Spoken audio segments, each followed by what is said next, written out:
Kitabu cha Samueli mriangoni wa 12. Samueli anamboza hotuba ya mwisho. Kiza Samueli yake ambiri za Israeli osake amba. Lolani, iminze skira gosimrigo na mbira na miniza mpa mtawali. Vikara, ini muna mtawali wa kuwalongoza. Iminza kala mtumia. Na lolani, anangu mahamwanga nani. Iza mlongoza hangu ni chere mtana hata vivi. Na mini haha, baini inwi mashahidi mbele za Bwana. Na mbele za mwagiro mafuha wa kwakwe. Sihalira hata ng'ombe ya mtu hedu nzo wewe. Simkengere mtu hedu kumonera. Sihalira kaisi ili nifinye mato. Nisihende haji. Kala na gahenda gaga nda mujira enye. Atumake mzigiza makiamba. Kahana bule mtu uriye mkenga hedu kumonera. Kiza kahana uriye muhalira kitu. Samuel akaambira o atakiamba. Bwana ni shahidi. Na mwagiro mafuha wa kwake ni shahidi virero. Kukala kama onere chochosi mkononi mwangu. Watu makiamba. Iye ni shahidi. Samuel akiamba. Bwana ndiye aliyemchagula Musa na Haruni. Na ndiye aliyemboza babi zenu Misri.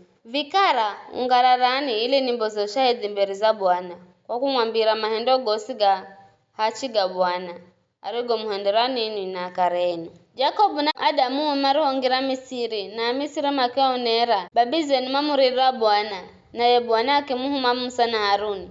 Machenda amboza babi zenu Misiri. Na akizai kaka za nchi. Elaama kimusahau Bwana Mlungu wao. Naye Bwana akiaguza. Na akiangiza mikononi mwa Sisera, jemedari wa jeshi la Hazori. Mikononi mwa Filisiti na mikononi mwa mtawala wa Moabu. Na makipigana nao. Baima kimurira Bwana na kwamba. Fuzahenda dhambi. Kwa kukala fuza mrisha Bwana na kuhumikira Mabaali na Mashitorethi. Ela vivi befu okole. Kula mikononi mwa mahadu ehu na wasifunda kuhumikira uwe. Bai Bwana akimuhuma Jerubali, Baraki, Jefuta na Samueli. Na kumwokola nini kula mikononi mwa mahadu yenu pande zote. Na mukiishi salama. Ela mroho mwana na Hashi, mtawale wa Amoni anaza apigane nanyi mwanambira. Hata bule funa mala mtawala futawale. Iza ho Bwana Mlungu wenu. Urende mtawali wenu. Bai vikara tiyuno ye mtawali mrie mumala. Na mrie mtagula. Lolani, Bwana zaika mtawali zulu zenu. Kala mda mgoha Bwana na kumhumikira na kumsikira. Na kuzitua amurize na musiasi amuri ya Bwana. Kala ninu yenye hangunga na mtawali amtawalaye.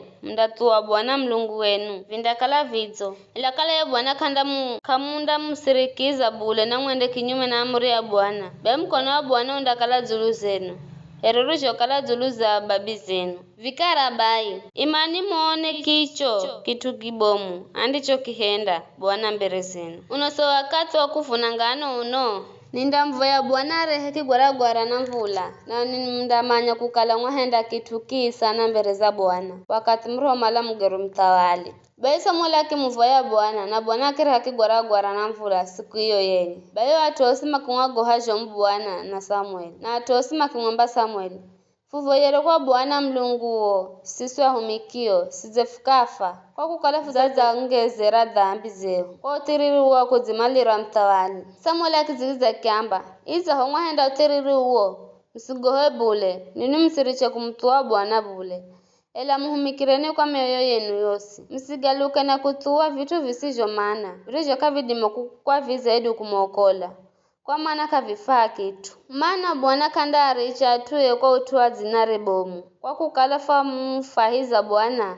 Amuhendeye nini mkale atue. Ela mimi sinda muhendera dhambi Bwana. Kwa kuricha kumvoyera nini. Na mininda mfundisha ngira iriyo mbizo. Na iriyo akarakara. Ela nini umwagoheni Bwana tu. Mumuhumikire kwa uaminifu. Kwa mioyo yenu yosi. Maana kumbukirani vile harijo muhendera mautuma bomu. Ela kala mdaenderera kuhenda mai. Nini na iye mtawali wenu mdangamizwa.